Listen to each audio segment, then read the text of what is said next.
welcome to another episode of EnterTos IT Tech Talks presented by Tech Knowledge Worldwide.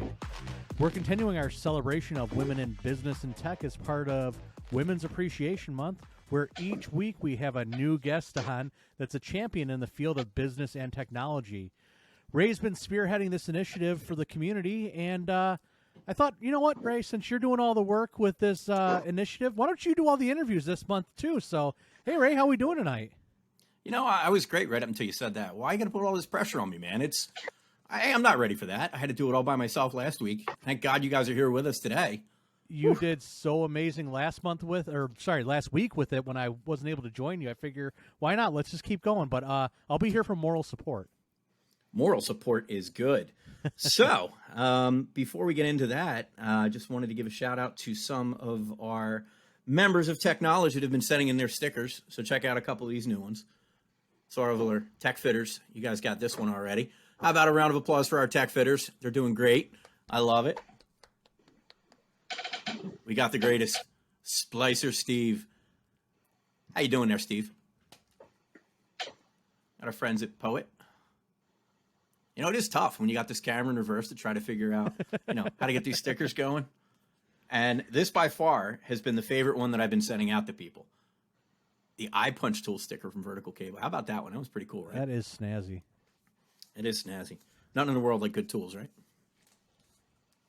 So, with that being said, without further ado, we have a special guest this evening. Miss Patricia Dixon is joining us from Virtua Health. Miss Dixon, how are you this evening? I am doing very well. How are you? I am just wonderful, Trish.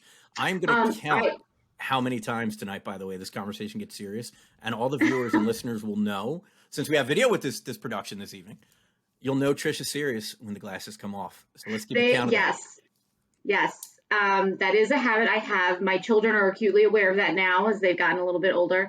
I do want to preface by saying I do have a one-year-old dog who is really actively trying to break through this door. So if there's any background noise, I apologize for that. That's okay. I mean, that seems to be the trend. Amber's dog was barking throughout 90% of the podcast last week, so it's okay. It's all good. Now, I did ask my husband, please keep the dogs occupied. He has already failed, and we are only just a handful of minutes into this podcast. That's great. Yes. Thanks, Rory. We appreciate all of the strong effort that you're doing with us. So, Trish, before we get in on the wonderful nitty gritty, tell us a little bit about yourself. Not your IT background, but who is Patricia Dixon? We want to know. That's a wonderful question. Who am I? Very philosophical. Thank you for starting out a tech podcast with the philosophical question. That's what we do here. So to start off with, I'm a mom of two. I have my older son. He's 22, almost 22 years old. His birthday is Friday. He just recently got accepted into, breaking news, Temple grad school. He got accepted yesterday. That's awesome. And yes, I have a stepdaughter who is 19, just got her real estate license. So Rachel, that was very exciting. Anyone's looking to buy real estate, Rachel Dixon, hit her up. And then my daughter's 16, Charlotte, and she just got her driver's license. So anyone in Pennsylvania, please stay off the road. Yeah, done. Yeah. Deal. Yeah, and married, Rory, the gatekeeper of the puppies outside this door, who's not doing a good job. We've been married just over 17 years. So, so that's my family life. And Rory and I love to take the dogs out for walks. We hang out. We go to state parks sometimes on the weekends when it's not frigidly cold here in Pennsylvania. I love to read. I like, social causes. I volunteer every now and again at the Women's Humane Shelter, and, not too crazy, not very exciting, just, hang out in Bensalem, and that's about it. Oh, okay. No, that's all good stuff. I mean, Brandon and I will tell you that our social hobbies consist of sitting behind computers and programming equipment and programming more equipment and playing with equipment. And on occasion, we get to record, podcasts with wonderful people like you. So, I mean, that's good there. I sit at a desk and deal with people and computers enough during the week that on the weekend, I do not want to look at a computer screen at all. To be fair, I don't think I touch my computer the entire weekend unless I get a call from a client. I am anti-technology. What about you, Brandon? I try to be, but there's so many things that I have to do on the weekends. For example, like phone system upgrades. Can't really do that in the middle of the day. Customers usually get angry when I try to do that. So Yeah, definitely not a good thing. usually upgrades are on the weekends, but I try to stay off as much as I can. Okay. Well, that's good. So now that we've got to learn a little bit about you, Miss Dixon, tell us about Virtual Health and what you do. So at Virtua Health, I actually started there 12 years ago this month. Actually, March 15th is my anniversary date there, which is crazy. So up in my Facebook memories around this time are all of my postings about, oh my gosh, I got a job, and all of the exciting things leading up to when I started there. So I started there at the help desk and kind of worked my way up through a few different positions. So right now I'm an IT manager, which means I get to sit around all day and I just kind of tell people what to do. And it's great. I just put my feet up, working from home. It's just fantastic. No, I'm just kidding. But I get to work with a really great group of people who we work on several different EMRs. I know, Ray, just from me talking, one of the big EMRs that we work with is Epic, but we do work with several different EMRs. And for those people who don't know, that's really just the documentation system that either the hospitals or doctors' offices use to document, people's medical information. So I get to manage a great group of people who work on that for enhancements, upgrades, all different things. And so I oversee a few different areas. My specialties right now are the ambulatory practices. So that's Virtua Medical Group, all of the physician offices, primary care, gastro, nephrology. I also oversee the transplant area. Virtua acquired a hospital system a few years ago, right before COVID hit. And I can tell you a story about that implementation when we brought those hospitals on during COVID. That was fun. But we brought on their transplant specialty.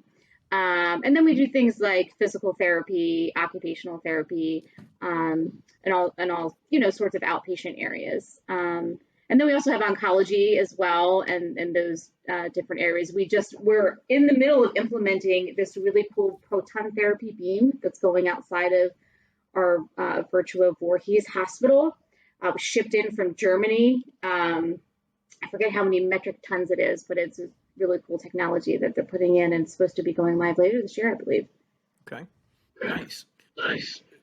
So Epic is a really big system. How long has it taken you guys to implement it? So it was a 2-year implementation. We began in 2016 and we officially went live.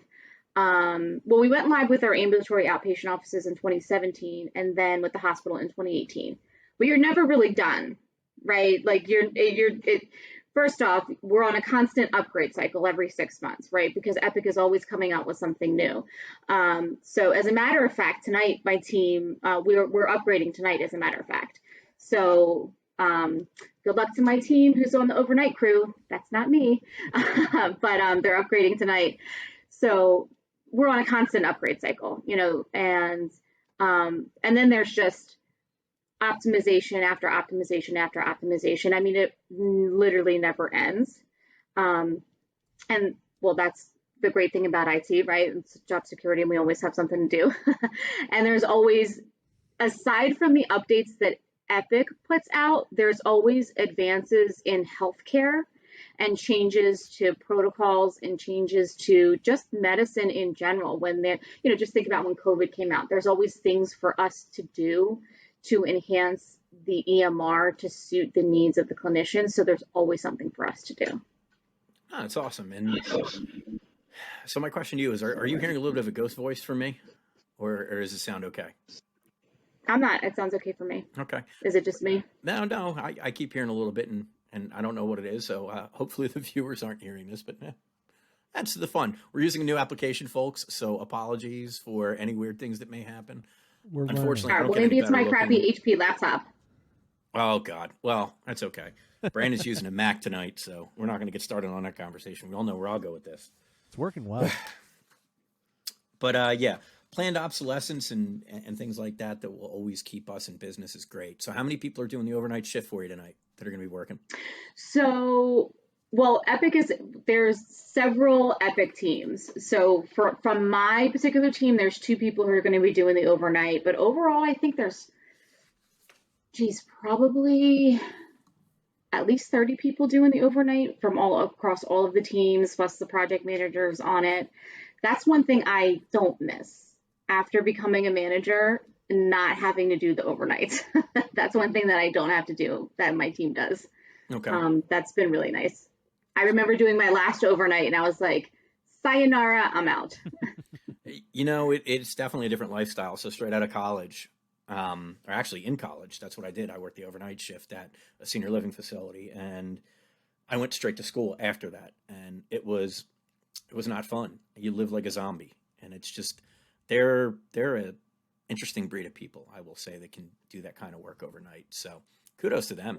Yeah, I don't know if you remember this, but when I first started at Virtua, I started out on the help desk and I worked overnights for about a year and a half straight. I did it from 2010, I started in 2010 until the middle of 2011, and I worked the 10 p.m. to 6 a.m. shift. I do remember that. And it worked convenient. It was convenient at the time because Charlotte was like in half day kindergarten and I didn't have to work, or I didn't have to worry about like daycare in the middle of the day.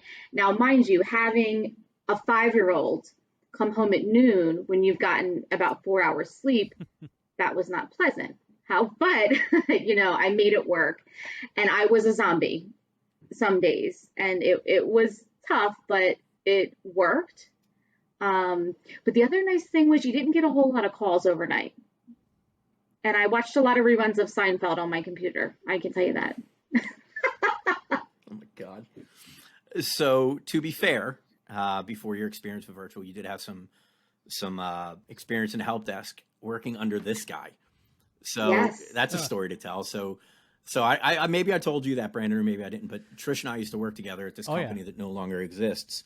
And Trish was probably, I guess you were the first person officially on our help desk, as our help desk was. First person that made it, I should say. I was not the first person, because I'm gonna tell the story. Oh, you're welcome to tell the story. Go ahead. You can tell the story. Oh, wait a minute. Number one, glasses are off. You're welcome to tell the story of the help desk person that you replaced. I'm going to transport back. The time was 2007, and a young Tricia Dixon applied for a job. And I had a little bit of IT experience, and I thought I was a shoo-in, and a young Ray Klein, who I'd known for several years at the time, declined to hire me. I was devastated. But she persisted. And a year later, that same Ray Klein called her up and said, you know what? Come and work for me. And a good time was had by all. Especially Todd, because somebody else was able to keep me level-headed besides Todd. So you took a little pressure. So really what happened was, yes, in 2007, I had interviewed for this role, and granted, I had just had a very small amount of IT experience at the time, and so they went with another candidate, which is fair enough. And so I went and I continued in my current role for a whole nother year. I gained a little bit more experience under my belt, and a year later in 2008, the current person wasn't really working out, and Ray said, you know what, okay, we'll give you a shot. And that was the best thing to ever happen to me, that I came over to the organization, and I spent, the next year, it was a little less than a year and a half, working under Ray and Todd.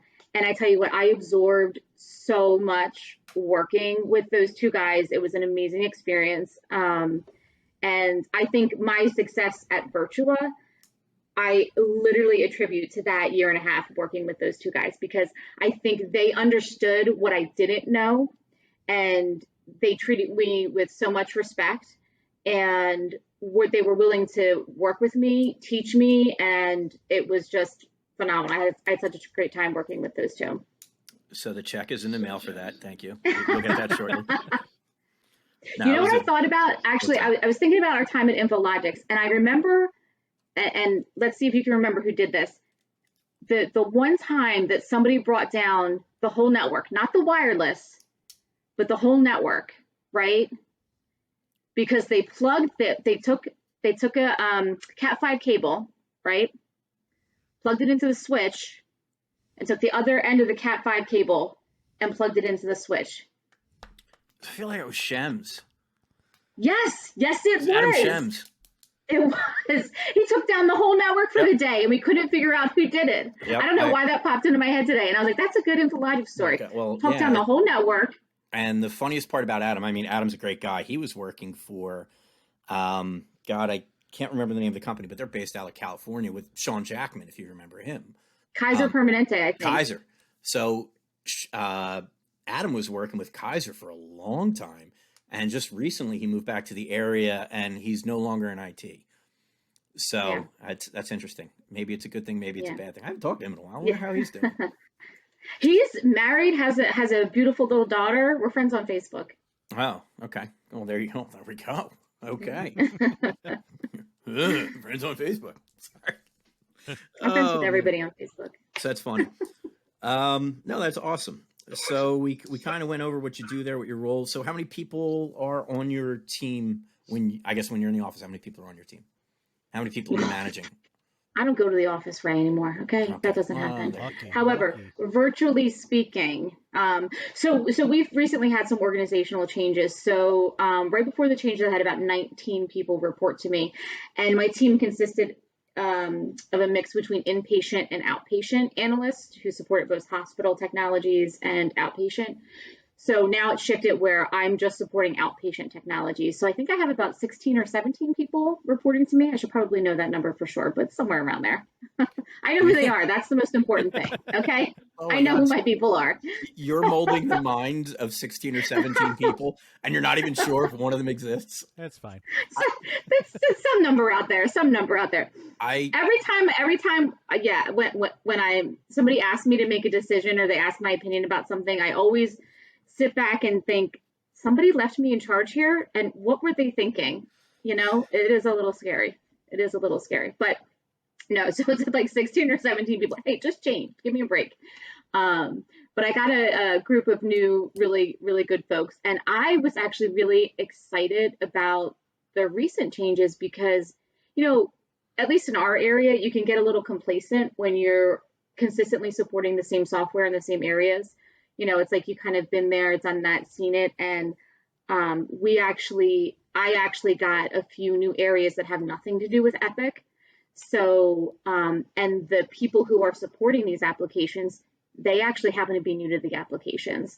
So they needed a little extra support. So it was kind of fun for me because I'm like, oh, well, it's new for you. Well, it's new for me. Okay, let's learn this together, and then I get to dig into it with them as well. So, it's nice to just have new challenges, other than like, okay, it's more Epic stuff. Yeah, I kind of know this. So it's nice. So is your team, I just want to make sure that I understand it. Is your team supporting end users, or are you more or less supporting the application or supporting the use of the application for the end users? Both. Okay. We're supporting the app. Yeah. So we're building in the application, right? So you have to do all of it. So, when we get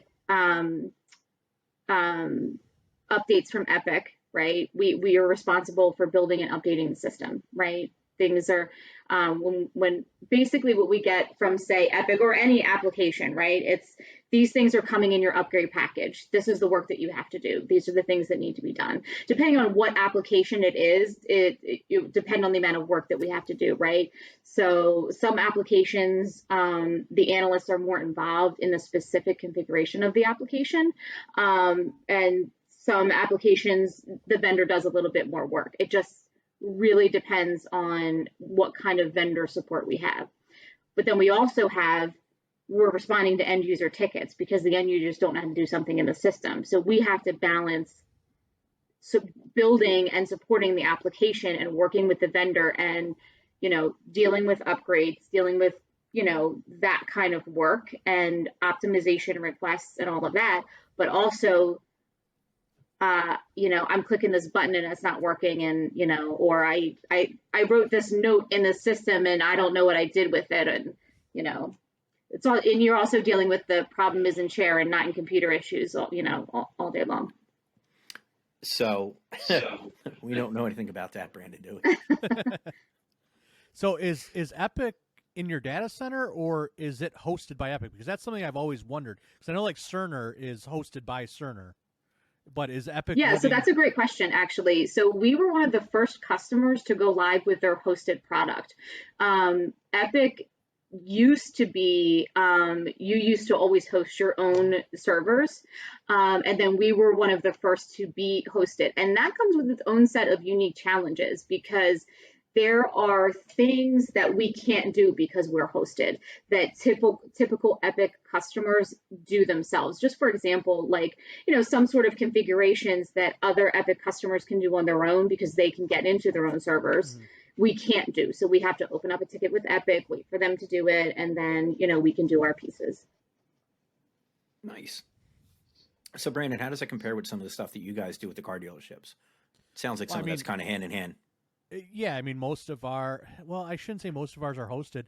It's half is on-prem, half is hosted, but we're not allowed to touch anything that is owned by the DMS, because they lease you everything, the printers, your networking, your servers if it's on-prem. So like Reynolds & Reynolds, which is the second biggest DMS out there, they run the servers until they are literally dead. I have a print server out there that's a literal P4 print server that's still running, hosting printers out. So I thankfully don't have to touch any of it, and I'm just there for user support. And that's even the same on my EMR side with my medical practices. They all use the same EMR in this area, and that company just handles everything for them. I will take care of the install, getting it installed on the client's machine, but outside of that, backups, server, everything is handled by that EMR company, so that's been great. The only thing that we've really had to get our hands dirty with a little bit is for my one gastro office, we use an EMR for the suite, so doing endoscopies, colonoscopies, and then we have the main practice EMR, and getting those to integrate is it's not fun. And one of my doctors might own part of that EMR company on the endo side, so makes it even more fun when things don't work, and it's always my fault and never their fault. I feel like every time you say fun, you mean the other thing.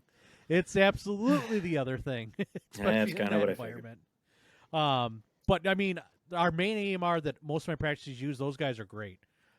Any issues they always take care of. Never really major issues with updates. Even with the DMSs at my dealerships, never major upgrades with or updates issues with them either. Where I do see issues is we have a garden factory that uses Counterpoint software for their point of sale system. And I'm not kidding. Every single time they update it, they break credit cards. Every single time they do an update, they can't run credit cards the next day. And again, thankfully, don't have to deal with that either. That's all good. That's the one good thing about, that's the one actually great thing about Epic. I mean, the system is really, really stable. Like I can go to sleep tonight going, oh, we have an upgrade tonight, and not worry that the system won't be up tomorrow. Yeah. I mean, we've been live for 4 years, and I cannot think of like an unplanned downtime. Whereas, we were on just a host, dozens of different systems for all different areas before we went live. And I had supported several pharmacy systems as a system admin before the Epic project. And, I was on call 24/7. And I definitely, when it was my turn to be on call, I was definitely getting called for something. Yeah. And when I was an analyst on the Epic side for pharmacy, the only time I was really getting called is because somebody didn't know how to do something. There was never really like a system issue per se. It was just user issue or education. Yeah, which is really nice. I can say from the end user side, my wife's a social worker. So when she worked at the hospital, Epic was their EMR, and she loved it. She since transitioned to an insurance company, hated their CRM system.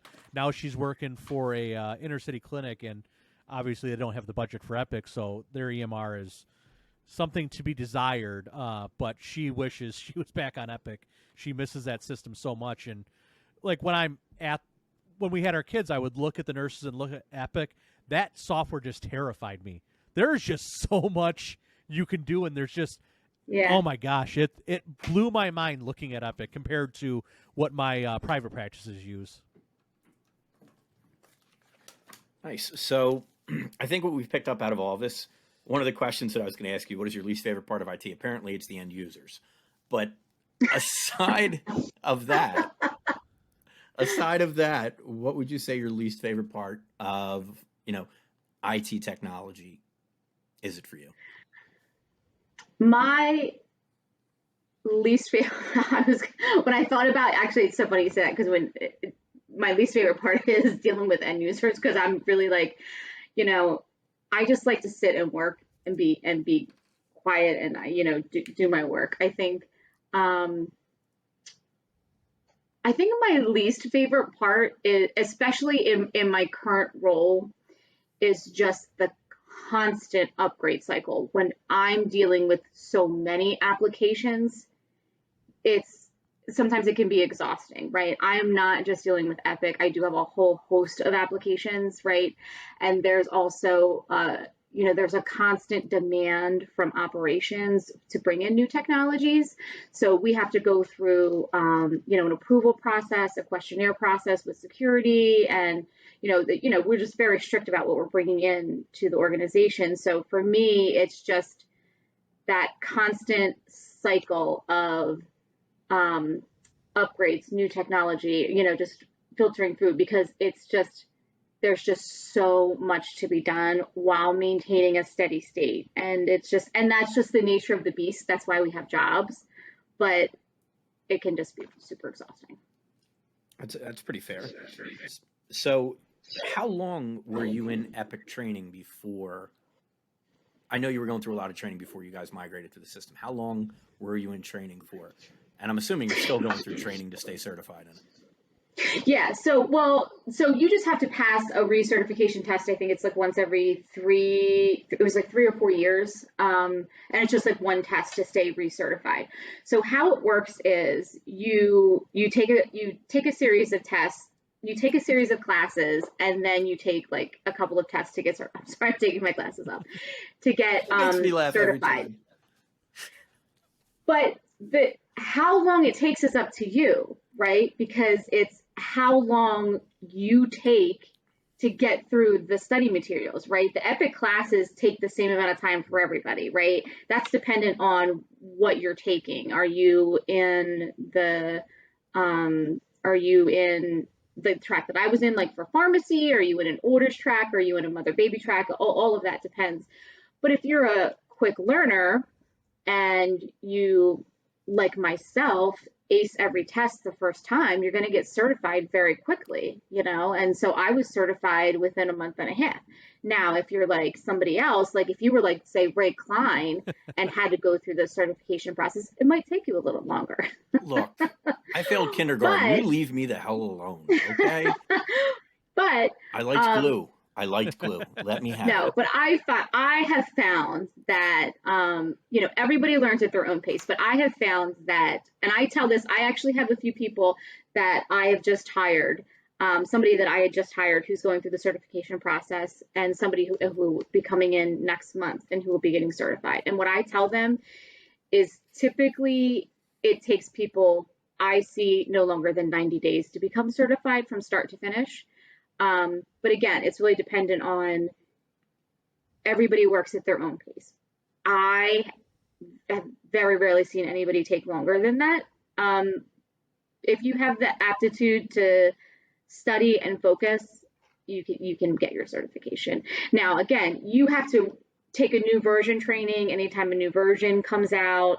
That's a quick, few questions. If you know the system, you can pass it. You're just making sure you're keeping up to date. It's not that hard. And then like I said, every 3 or 4 years, you have to take like a whole new kind of recertification class to stay certified. Nice. Well, it's good that they're keeping you current. It's good that they're keeping you up to date, and it's good that they're forcing people to know the system. I mean, it's people's lives, It's right, and important. And if you're in the system, and you're working, it's fresh. You know what I mean? It's not something where you'd be like, oh my gosh, I have no idea what this is. It's not meant to be the SATs. It's meant to be you shouldn't, if you know the system that you're working in every day, you should know how to answer these questions, you know? Agreed. I got you. So we're going to switch gears a little bit, do a little bit of rapid fire questions, kind of break this up a little bit. You ready?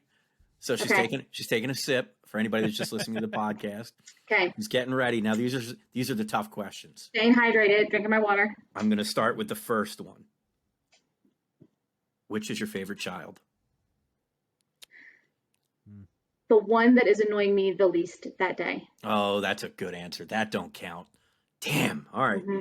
You get bonus points for that. We're grading you. That's the truth, though. That's the truth, because it really just depends on the day. Okay. Because they could be annoying me equally at any time. Okay. Favorite website? Favorite website? Can be anything.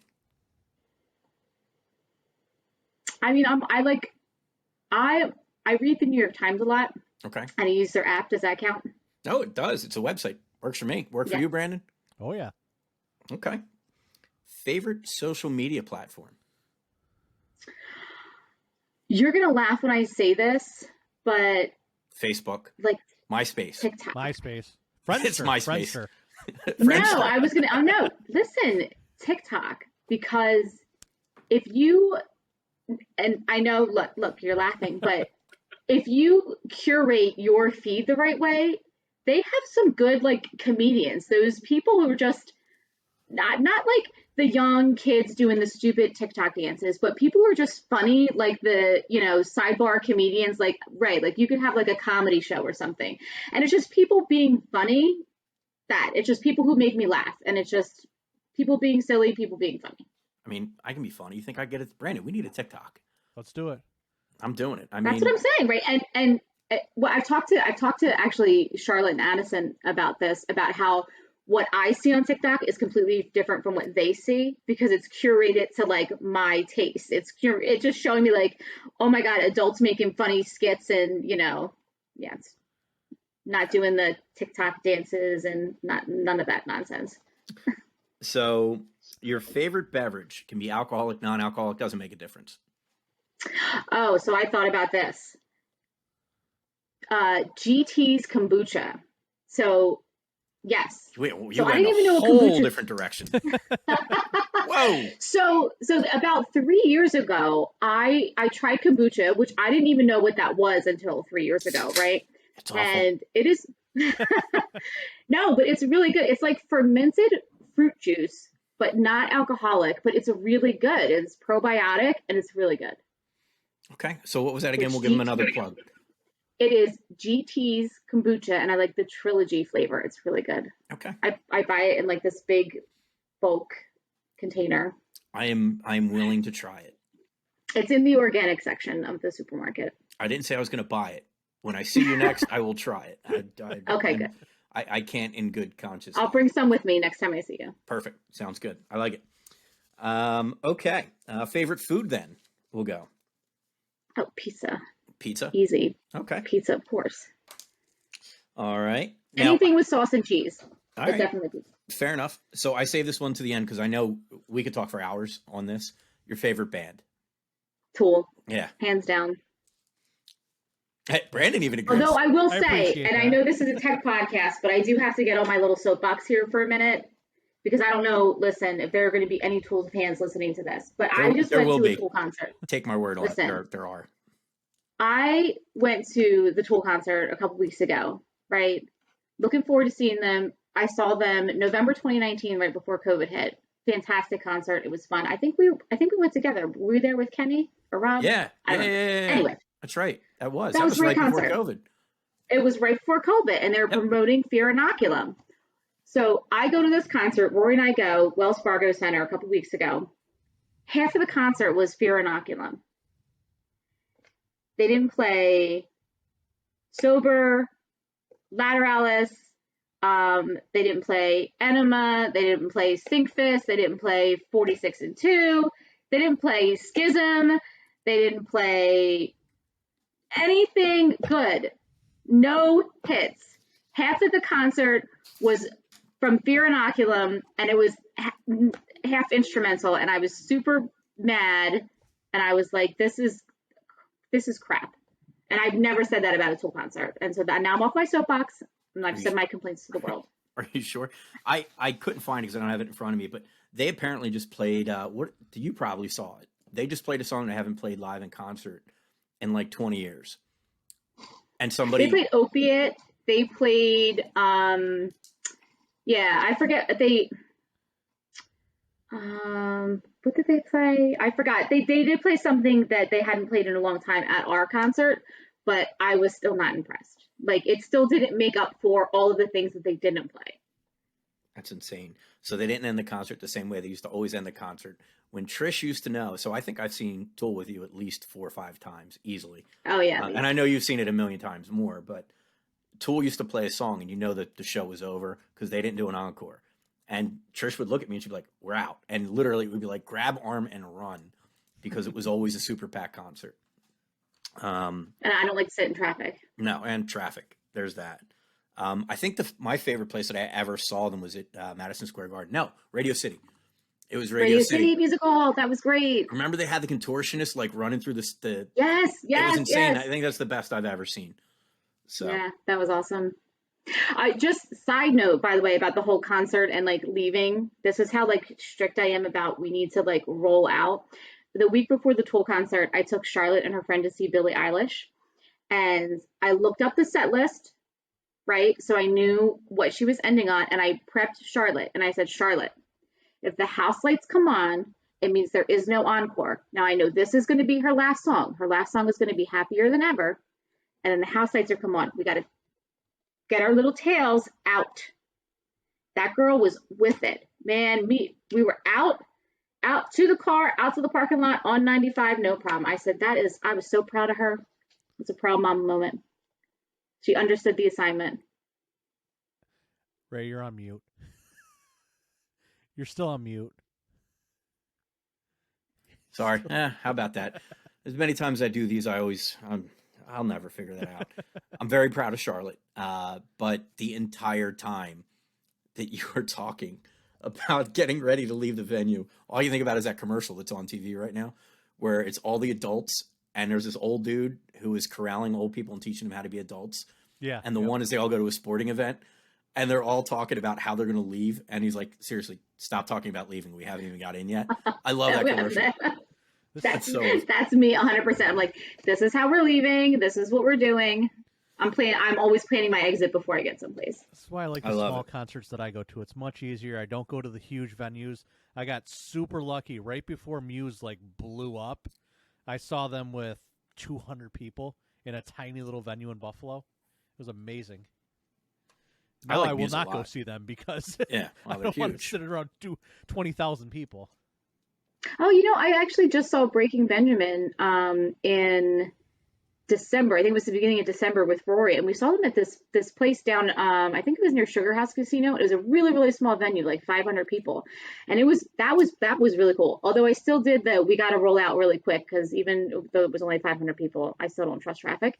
But it was really cool to see them in that small venue with just a few hundred people. It was like an acoustic set they were doing. That's funny.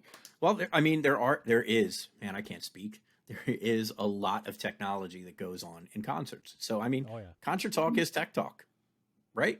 I'm with it. Absolutely. So, do you consider yourself a tech nerd? There was a point in time maybe I would have, but now I feel like I abandon all technology when I get done work. Do you know what I mean? Like, I want my work set up to be a certain way, and I'm very nitpicky. I have some things in my house plugged in, like, I have Alexa through. Great. Now she's Don't going want to wake up the demon. I have some lights on our TV program to it, but not too much because I just don't. You just don't feel like it after work. Well, I mean, things are changing so quickly nowadays, too. It's not like it was when we all got into this. Like, the pace of change was a lot slower 15 years ago. Now it's like we blink and there's new technology out. It's so hard to keep up with everything.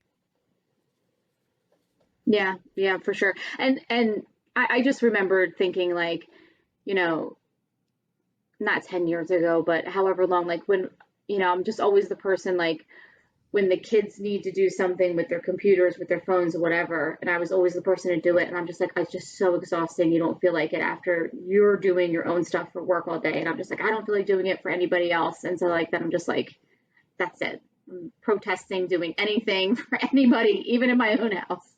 That's why the cobbler's kids never had a good pair of shoes. All right, ready for a couple more? Yeah. Little rapid fire ones. So you could have lunch with any person in history, live or dead. Who would it be? That's a great question. I think I would like to have lunch with Melinda French Gates. And I say that because I recently read, actually probably wasn't recent, it was probably a year or two ago. I read a book that she wrote called The Moment of Lift. And it was really a book about empowering women, which actually, considering your theme of the theme of the month, I think it was really good. But the Moment of Lift was, it was surrounded a little bit about the Gates Foundation, but just about empowering women worldwide, and why it was just so important to focus the charitable efforts of their foundation, focusing on women specifically in certain areas. And I thought it was really important because I can't help it, I have to take my glasses off.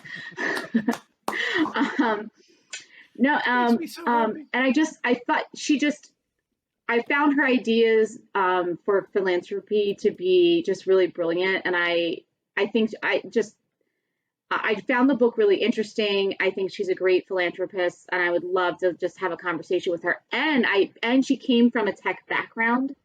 So I think just that combination of she came from a tech background and she has that kindness and philanthropy, and she has that women's empowerment drive that I think it would be really interesting to sit down and talk with her.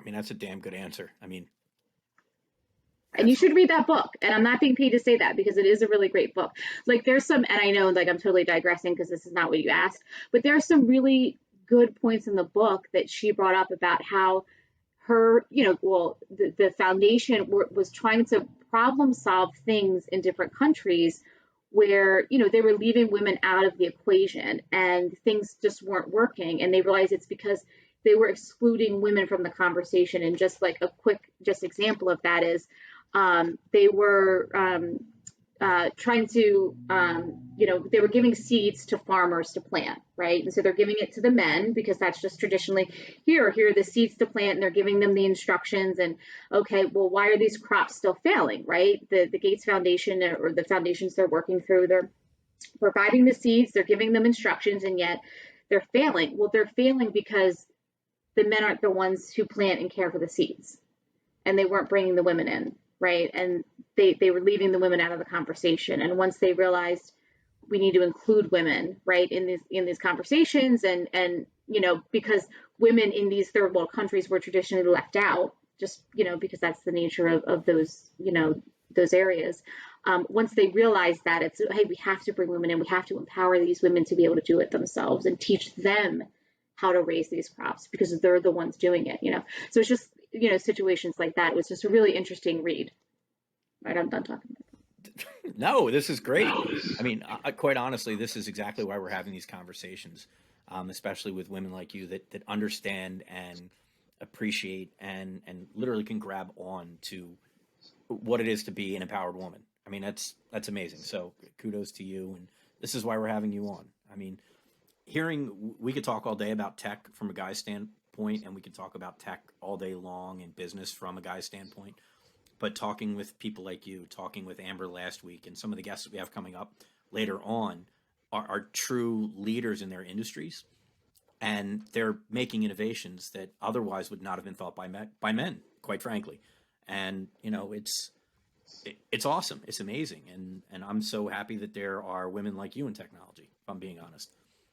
And I'm reaching around for that big pat on the back because I gave you this knowledge. Totally kidding. You it was did. Todd. You. It was Todd. Totally Todd. Hey, it was Todd's birthday yesterday. I don't know if you knew that.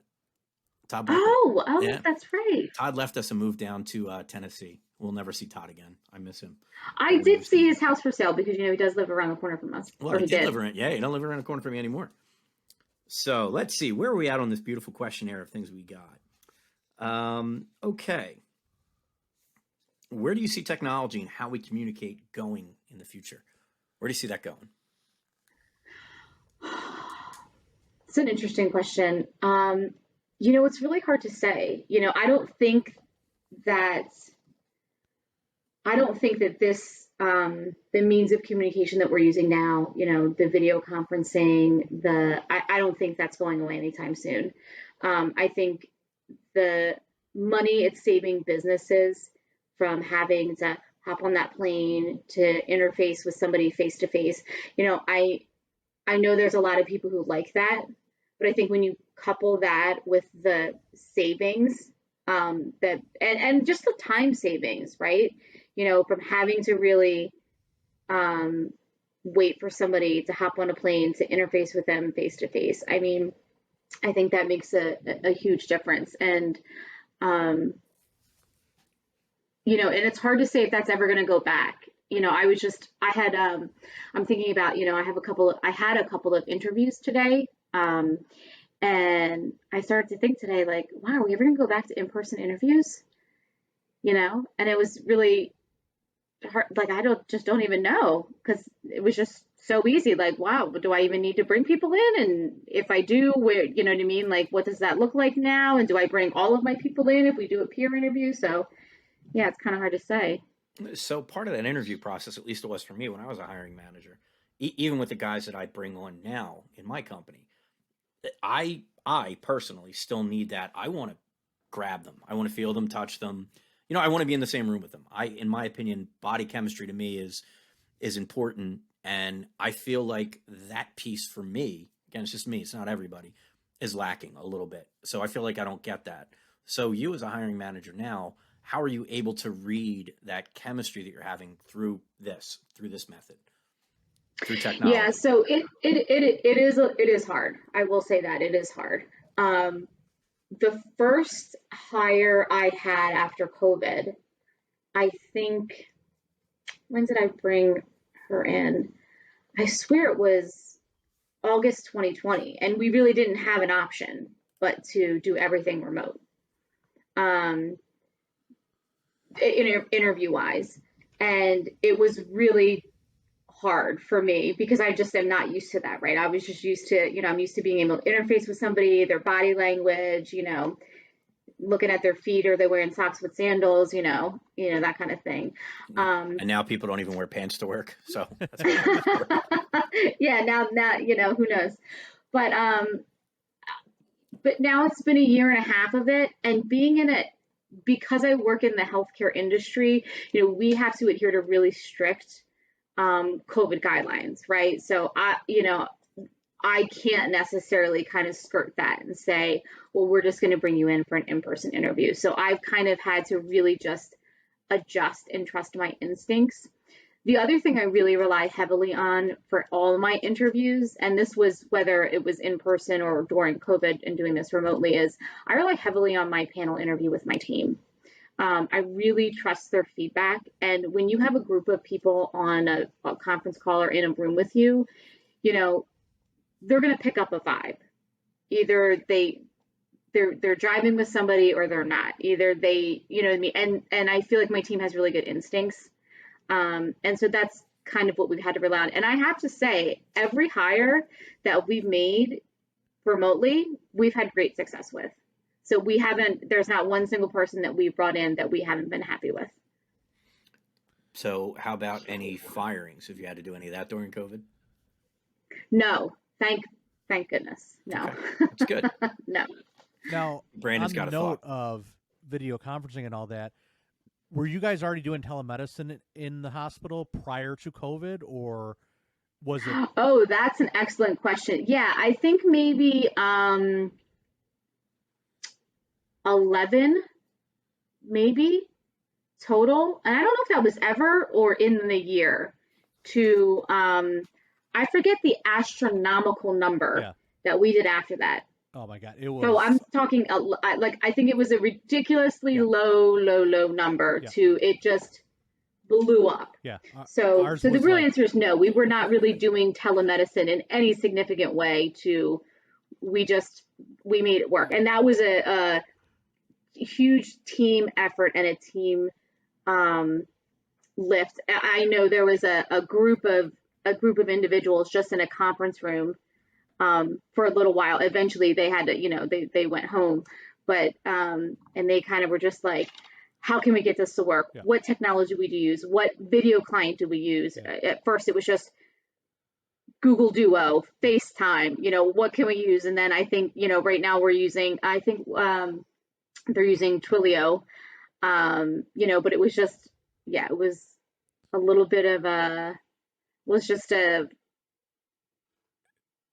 it was just kind of a jump in and figure out how can we get it to work, and they just were super innovative, and they really just rose to the challenge and just got a solution out there as quickly as they could. Yeah, I mean, I saw it at our smaller scale, so I can only imagine what you guys dealt with.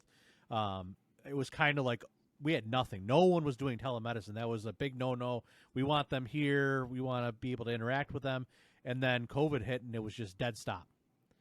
And the EMR company was scrambling because they were trying to figure out a solution that they could incorporate into the EMR. And I mean, thank God for them. They released, I think, maybe 2 to 4 weeks into everything. They released a telemedicine client, and it worked amazing. We did not have really many issues with it. My practices were able to pick it up pretty quickly and continue going. But, oh my gosh, it was 0 to 100. It was absolutely insane. That's exactly how it was here. It was like 0 to 100. And my some of my team members were a part of that, but it was a huge team effort from other teams as well. And I can just tell you it was amazing what all of the teams pulled together. Yeah, and I mean, I feel like there's a lot of new techniques and new benefits to the telemedicine. I mean, there was lots of technology that's come out of that. Remote heart monitors, colonoscopies. There's different ways to do that without being in office now. And I'm real excited. I mean, it sucks that we went through all this, but there's been a lot of benefits to come out of it and a lot of new technology. So I'm excited to see where everything goes. Yeah, actually, so Virtua Health, we came out with a couple of new things out of that. So obviously the telehealth visits, but then we started remote patient monitoring, right? So patients who, right, so we're just, watching them at home. They weren't sick enough to be in the hospital, but, so just some remote patient monitoring. But actually just in February, we started a program called Hospital at Home, where patients were essentially their acuity would allow them to be in a hospital bed, but at home. Yep. So they're getting hospital care at home, meaning, they could be on oxygen. They're getting blood drawn. There's a nurse or a paramedic or whoever going out through their home and drawing blood. They're being monitored 24/7. We have a command center where these patients are being monitored. I mean, that was just something that was not even fathomable 2 years ago. Right. And now it's just completely changed the game. And that opens up whole new doors for you guys, too, because I remember when my wife worked at the hospital, I mean, even in normal times, middle of summer, she'd get a page of high census gridlock, which was their page for the day of the hospital's a complete mess. We are running out of beds. Well, that's the point of this, right? Is, for patients who meet the qualifications, you can recover in your own home and eat your own food and sleep in your own bed and still receive hospital-like care. Right. And they believe that the outcome for the patient will be better because they're more comfortable, and I can just, I've only been, thank goodness I've only been in the hospital, in my lifetime a handful of times. I would have much rather been in my own bed than in a hospital bed with the beeping and the, all that kind of stuff. So it's something really wonderful that Virtua has been able to do. Yeah, and I mean, there's also the other variables of staph and different infections that can come from just being in the hospital for long-term care. Having them at home, you remove all those variables also. So, I mean, that's huge for the hospital. You're reducing people's stay in general and having them come back to the hospital or having something worse happen. That's all reduced now, which is great. Yeah, yep. And every patient, by the way, just a little plug, every patient who's been placed on the hospital at home program has been discharged successfully. So, Awesome. yeah. So what do you say when you discharge a patient? You get to go home? I mean, how does that work? Yeah, exactly. Yeah. No, we come. I think we come to your house and collect all our equipment. Got I it. think that's That what we do. works. We So get I basically, our the can't say repo for sure company because I'm comes. not. That's not my area of expertise, but I'm pretty sure that's we come and get our stuff. my Repo God. company comes, takes everything back, and says, Yep. "Thank you." Get real tired of you ducking me, man. Where's my money, man? Where's my money? All right, Trish. So you have been phenomenal. You've only got a couple more.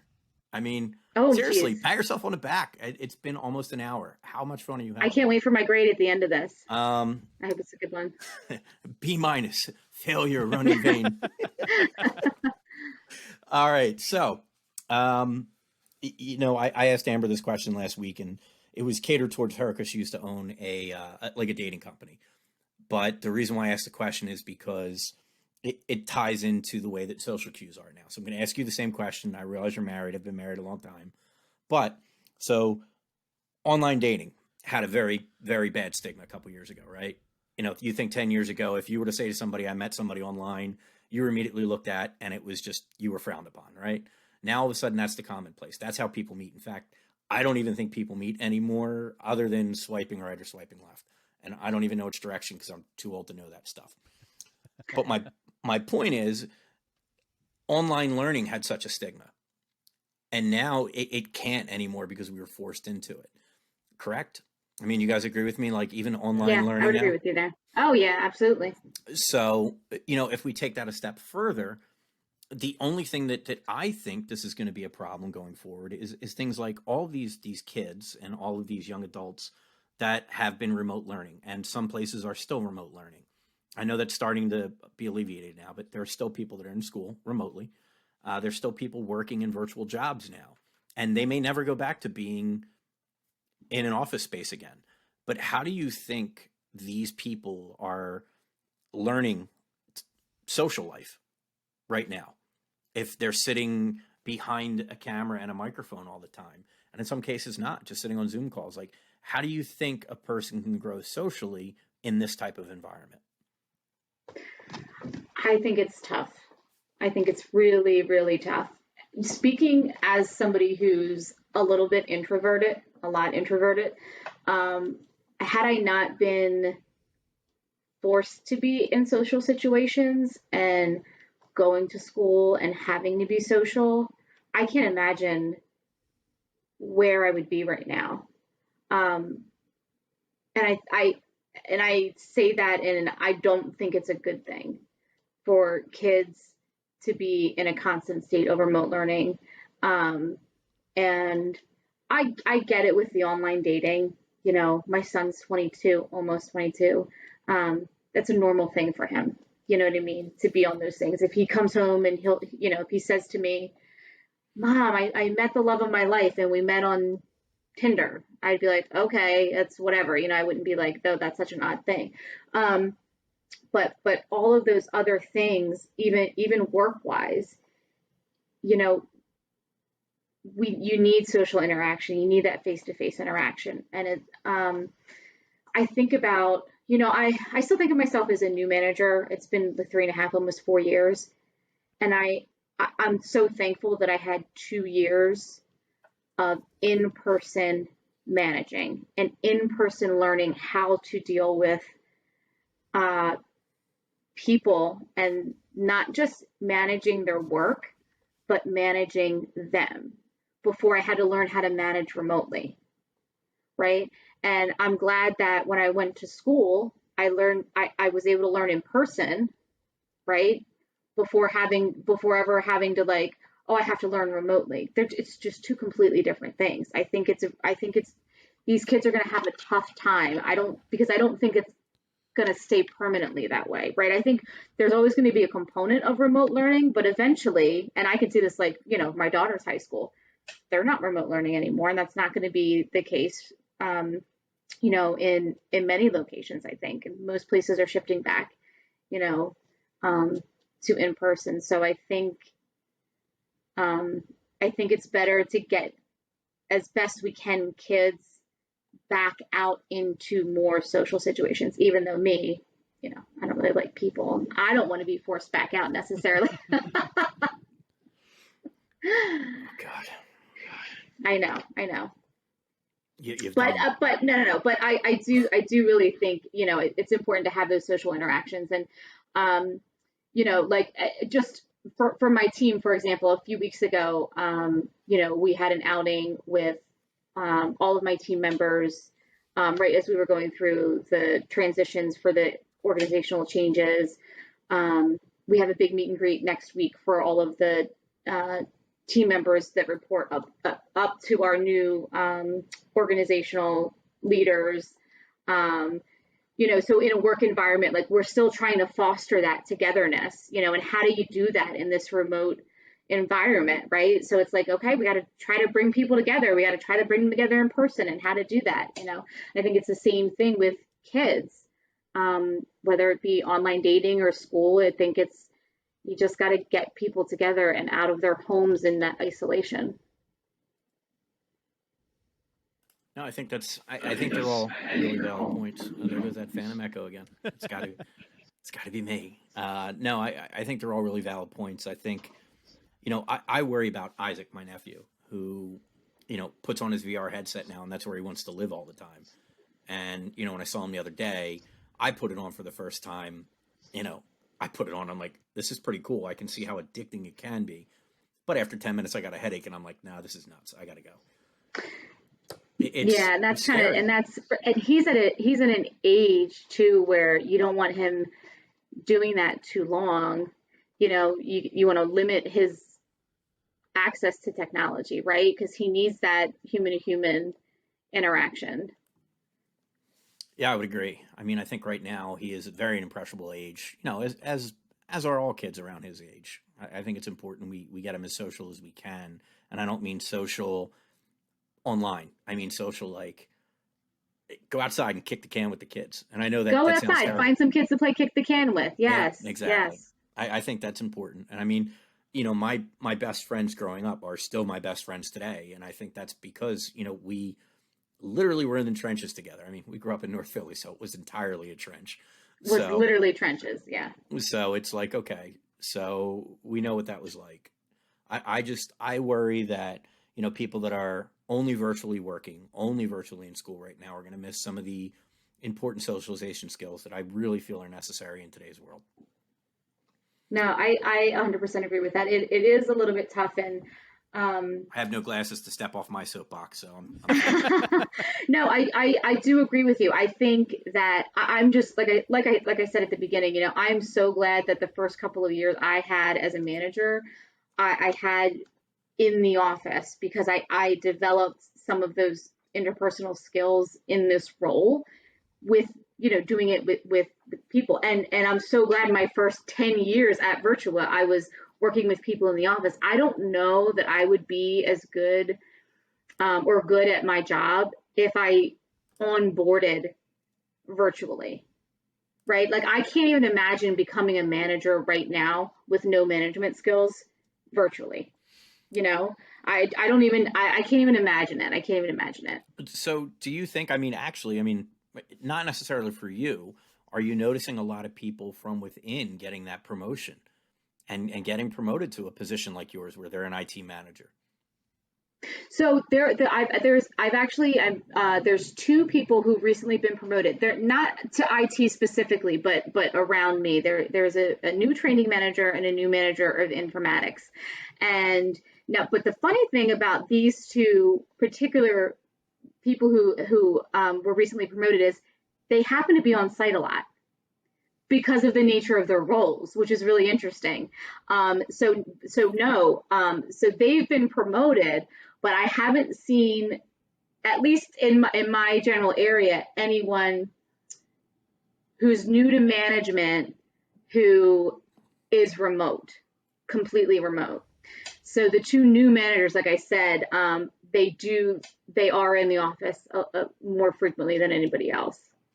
So totally, this could be a stupid question. This could be a good question, but being as virtual as a New Jersey based company, do they have the requirement that they live in relative location to the hospital or not? No, no. As a matter of fact, they actually opened up to hiring outside of the region recently because of the remote work. So they've opened it up to certain states. Like they actually, we have a couple of people who moved down to Florida since COVID hit. I think just 2 people, but they have opened it up. I know, right? No. I mean, there are certain rules because of taxes and labor laws and such. So we can't hire out of every state, but they have opened it up to some other states. Okay. So it actually wasn't a really dumb question. So No, before it used wasn't to a dumb just question. be, man, all right. Yeah, man, I'm doing good tonight. This is good. I'm so happy. So do you have anything you want to tell us about, your job, things you love, things that you hate, or anything else that you want to talk about before we kind of wrap this up a little bit?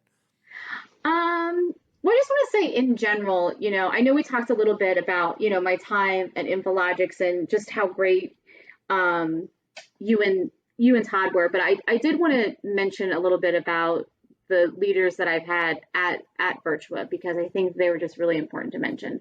I've had a really couple of good women at Virtua just look out for me and give me encouragement in roles that I had been in previously and encourage me in my current role. And I think just given, the theme of the month and of this podcast, I just wanted to make sure that I said that I think it's really important for women, if they see somebody that they see potential in, to just say that to them, because I think it makes all the difference. My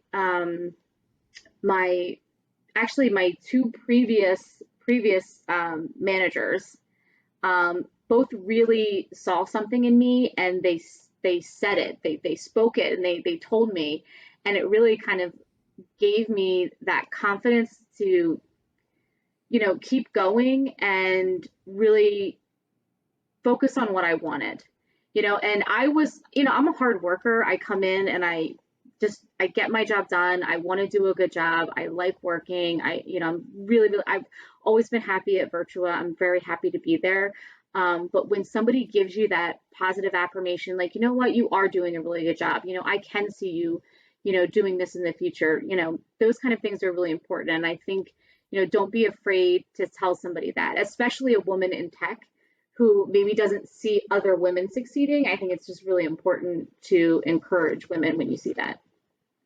That's absolutely incredible. I think it's a great way to end this. I mean, that's awesome. And, I'm really happy that you've been able to have that leadership and that mentorship within Virtua. And, those women that are your managers and your superiors are fortunate to have you. And I think you're fortunate to have them. That's amazing. That's awesome. So yay. Thanks, buddy. Hey, it's here. Patting on the butt. So the last thing we're going to talk about, speaking about patting on the butt, TechFit. I got a lot of patting on my butt. Well, TechFit. Is it helping that patting? TechFit, yes. How's it going? Yes. How are you doing with TechFit? It is going, but I'm actually going in the right direction. But what's still depressing is that, like, my goal weight is my starting weight from 12 years ago. And I'm like, how did I get here? Okay. So it's like, but I am slowly going in the right direction. So I'm doing pretty good. And I'm just really just watching my calories. But if I ever am not exhausted at the end of the day, I would like to make it to the gym, because I don't really have workout equipment at home. And I do have this Planet Fitness membership that is going to waste. Oh, well, that's good. No, I think you won week 2, or did you win week 3? I'm not winning this week. No, well, no, okay. I think it was week 3, but I'm kind of like teetering around the same weight I was last week. So, and that's okay. I've been telling the group that, I think that, incremental change is important. Big changes never lead to anything. The small changes that you can build upon are what is really helpful. I know right now that, especially if you have been doing some weight training, or if you've been doing, more strenuous exercise, you're actually going to plateau or gain weight because you're gaining muscle. So, I've been telling that to the guys in the community. You're like, we're not losing weight. We're not losing weight. I'm like, no, man, muscle weighs so much more than fat does. Right. But once you start building that muscle, the fat's going to start just peeling off of you. So, take it from a guy who's gained and lost a few people in his life. Literally. You're on the right path, Trish. You don't want to lose more than a pound or 2 a week. This challenge may only be 6 weeks, but we're actually thinking about doing around 2, depending upon how many people want to stay involved. But if you keep at it, honest to God, you're going to get back to where you were 12 years ago, and it'll be amazing. It'll be awesome. As long as you feel good, that's all that matters at the end of the day. Yeah. No, I do feel good because I was definitely going in like the wrong direction. So I think this was like the little nudge I needed to get myself on track. So, and it's fun. It's a fun, nice little competition. Yeah, good. I mean, I realized I was in the wrong direction when I was standing on a ladder trying to get like a 2x2 ceiling tile, and I was the 2x2 ceiling tile. So I'm like, this is a problem. I'm like, all right. So there's this funny meme where it's this gentleman, we'll call it, who's standing on the top of a ladder, and OSHA laws require you to have 3 points on a ladder. So his legs are one of the points, his belly is another. I mean, if you can visualize it, his belly's just kind of like hovering over the bed. So we're trying to get away from that. But short of that, Brandon, what you got for us, buddy? I think that's everything. I think we're good for tonight. Thank you so much for joining us. Yeah, thanks for having me. I really appreciate it. Awesome. Did Ray, you have let's fun? finish. Did you have fun? That's the important thing. Oh, yes. Okay. The only thing that could have been better is if you could have had booze. Well, nobody said that you couldn't. Wait a minute. Who said you couldn't? Except tomorrow's weigh-in, so that's actually out of the question. That's a good idea. Good idea. Well, thank you, Trish. It was amazing having you on. We greatly appreciate it. Brandon, I cut you off there again. I'm sorry. It happens way too often. No. You're fine. I was going to say, since you're hosting, you get to do all the plugs at the end, too. No, do I really? You're I'm welcome. not good at that. No, buddy, you've got the voice for radio. Go for it. Come on. Tricia, where can people find out more about you? You got an Instagram or anything? Yes. Everything is at Tricia0711. Instagram, LinkedIn, any place you can find me. Tricia, TRICIA 0711. Awesome. Ray, where can we find you? Napping on the floor, dying. You can find me. Yeah, no kidding. You can find me at Libertas Ray on the gram or Libertas LLC on Facebook. Awesome. LinkedIn, I believe, is also Libertas LLC. You think I'd know that, but you'll find me. Yeah. Just search Ray. You'll find him. He comes up. Yeah. You can find me on Instagram at tsc.it. And you can find Tech Knowledge Worldwide on Instagram at TechKnowledgeWW. Thank you so much, guys, for jumping on tonight. I hope we have a great rest of the night. See you guys. It's been a pleasure. Thank you again, Trish. It was awesome. Thank you.